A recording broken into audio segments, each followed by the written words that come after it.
We spent a significant amount of time moving around, whether it be to work or school or to get groceries. So I'm going to ask you a question. Where would you rather be in your commute? Would you rather be here? Or would you rather be here?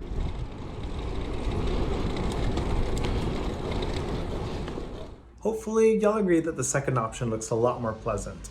However, to many, it might be a little bit scary to change the way you move around the city, especially if you're not familiar with Vancouver's bicycle infrastructure or a little bit scared of biking around the big city. But thankfully, Vancouver's got a guide for it.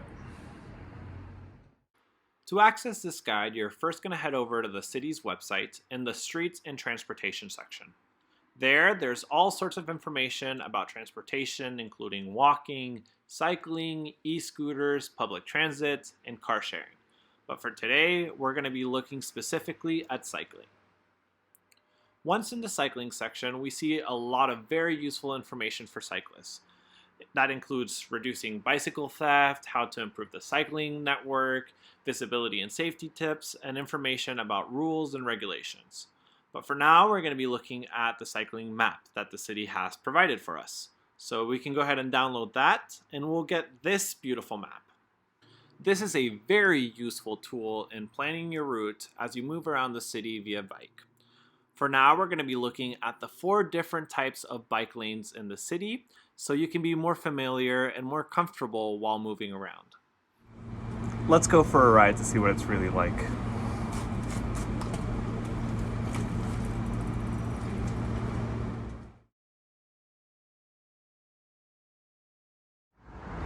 This right here is a shared road. This is the most dangerous types of roads for bikes.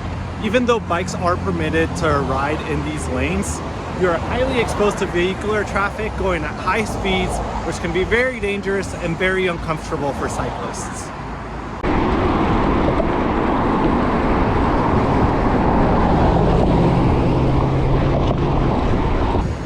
Now this is a painted bike lane.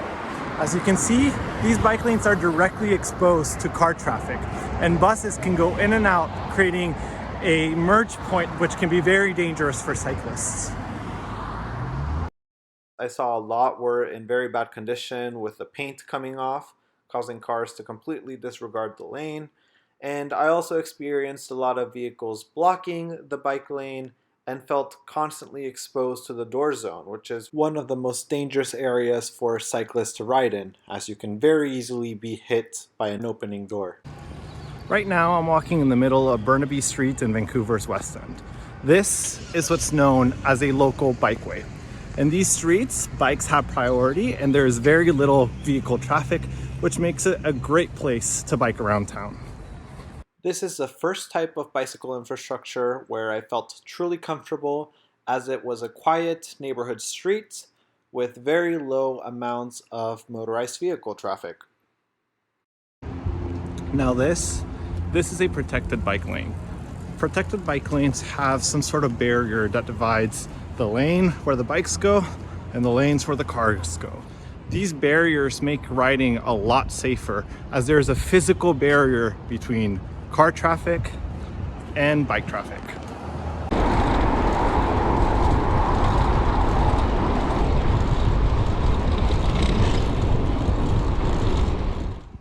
And finally, here's a glimpse at the best bike infrastructure that Vancouver has to offer, the Greenway. Greenways are multi-use paths that are completely separated from car traffic.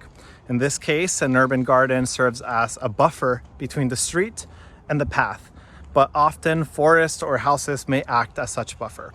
These are incredibly safe, as you are free from the pollution, noise, and danger of cars zooming past you while you're riding your bike or walking around, which makes them a great way to move around the city.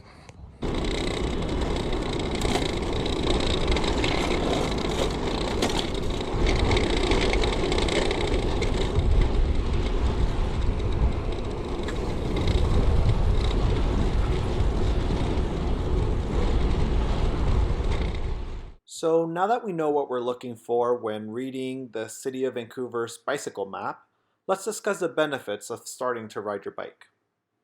The initial idea is pretty simple.